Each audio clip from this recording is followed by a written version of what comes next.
আসসালামু আলাইকুম, আশা করি ভালো আছেন। Welcome to my podcast. This is the second episode of 10 minutes with Mufrat Chowdhury.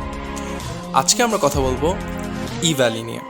E valley কি আসলে একটা স্ক্যাম, নাকি এটা একটা master mind genius business model?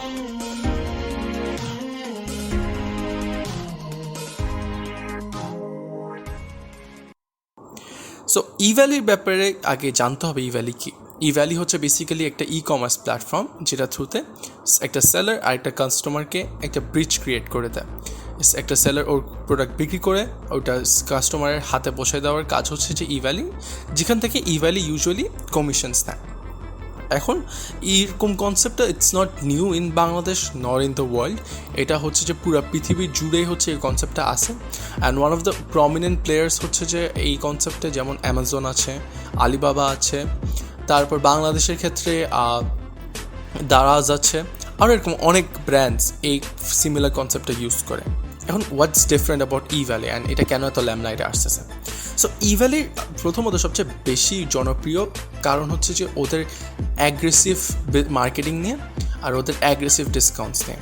So eValley হচ্ছে সবচেয়ে বেস্ট মার্কেটিং স্ট্র্যাটেজি যেটা ওরা ইউজ করছে, which I would give them full due credit to. সেটা হচ্ছে ওয়ার্ড অফ মাউথ ইয়াটাকে খুবই ভালোভাবে ইউটিলাইজ করছে। সো ওরা প্রথমত কাস্টমার রিটেনশন পাওয়ার চেষ্টা করছে। এখন কাস্টমার রিটেনশন জিনিসটা কি? কাস্টমার রিটেনশন বেসিক্যালি হচ্ছে একটা কাস্টমার যখন কোনো সাইটে আসে, ওই কাস্টমারটাকে নেক্সট পারচেসের জন্য ধরে রাখা।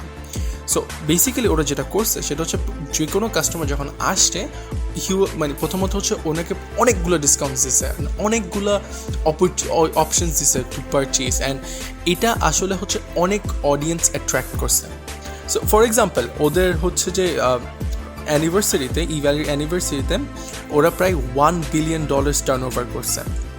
অ্যান্ড ওরা অ্যাগ্রেসিভভাবে ডিসকাউন্ট দিত, 150% টু 200 টু 300, খুবই অ্যাগ্রেসিভভাবে ডিসকাউন্ট দিত। অ্যান্ড এটার কারণে প্রচুর মানুষ ই ভ্যালির কাছে গেছে এবং প্রচুর মানুষ ই ভ্যালি থেকে প্রোডাক্ট অর্ডার করছে। They got the same product but with a very less price. এখন this sounded too good to be true. এখন ই ভ্যালি কী করতো? সো ই ভ্যালির সিইও ক্লেম করে যে ওরা হচ্ছে যে বাল্কে অর্ডার কিনে, আর বাল্কে অর্ডার কিনে ওরা হচ্ছে যে এটা বিক্রি করে।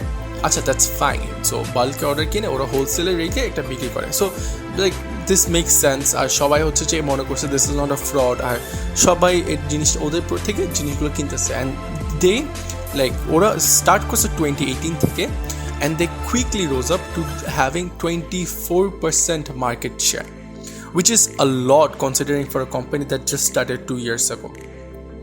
So basically যে জিনিসটা হয়েছে, এখন জিনিসটা হচ্ছে যে ওদের প্রোডাক্টে যেটা সবচেয়ে বড় ঝামেলা সেটা হচ্ছে ওরা সবসময় লেট ডেলিভারি দেয়। Late, I mean very late. They give deliveries around 140 days, 150 days, 120 days, এরকম টাইমের অ্যারাউন্ডে ডেলিভারি দেয়। আর ওদের customer service is extremely poor.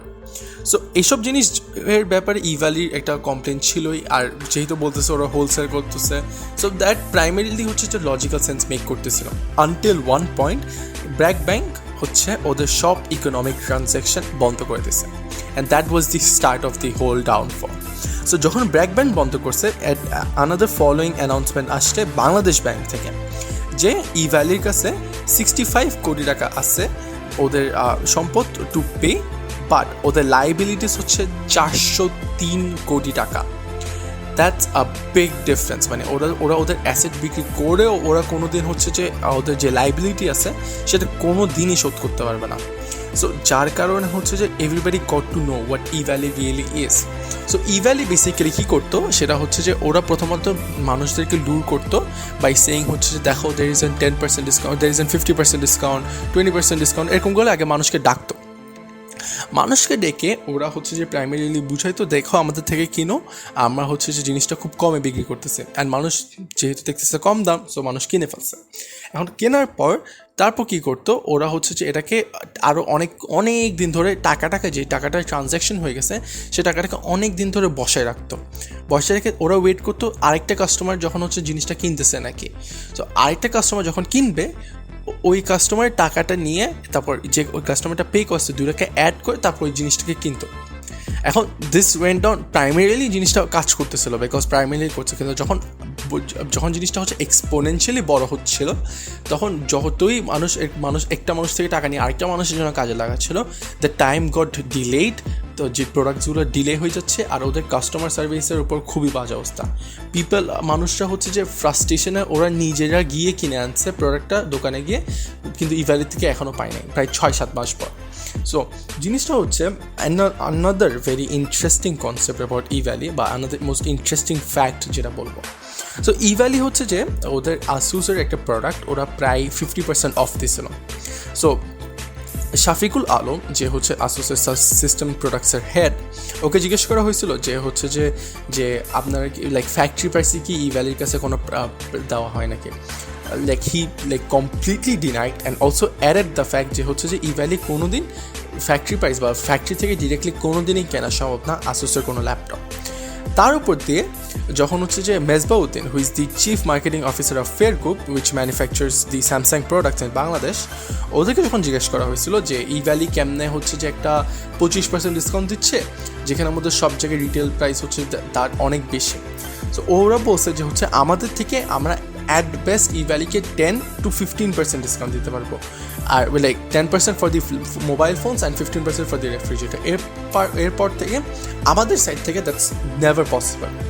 So জিনিসটা হচ্ছে আপনার ম্যানুফ্যাকচারদের থেকেও কিন্তু হচ্ছে যে ওরা এত % ডিসকাউন্ট পাচ্ছিল না, আর ওরা হচ্ছে যে কী করতো এই যাটাকে ক্যাশ ফ্লোটাকে ঠিক রাখার জন্য ওরা আরও বেশি কাস্টমার অডিয়েন্স আনতো, যাতে হচ্ছে একজনের পেমেন্ট আরেকজনের থ্রুতে নিয়ে তারপর জিনিসটাকে ট্যাকেল করা যেত। So having this all being said, eValley CEO still denies the fact যে হচ্ছে যে না, eValley is going great, eValley is like booming business, but at the end of the day they just don't have enough money to sustain the whole business. Even কি it's a very interesting announcement যেটা আজকে আসছে, সেটা হচ্ছে eValley shuts down its office, its hotline goes quiet and like customer complaintsও চলে গেছে।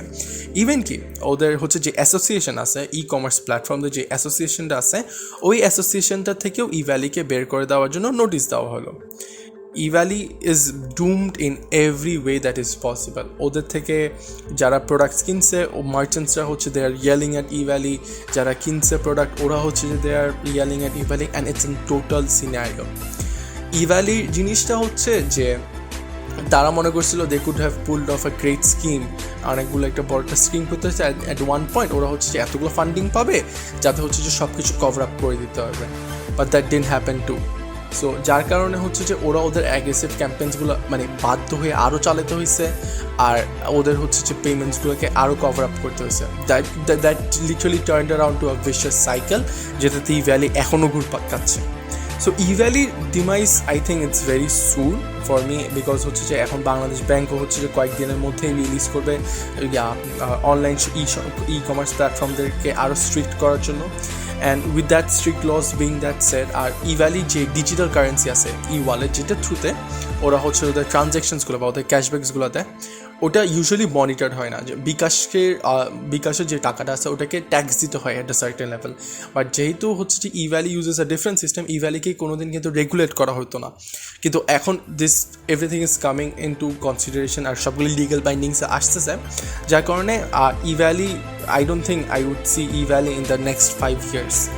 So that's it for eValley. Let you know please let me know in the comment section that how scammed you have got through eValley, or any opinions that you have regarding eValley. So eValley follows a very different rule, and only time will tell that how many years can it survive only, and that will be an interesting story to see. So that's for it today, I guess. I am Mufrat Chaudhary, and I'll see you in the next episode.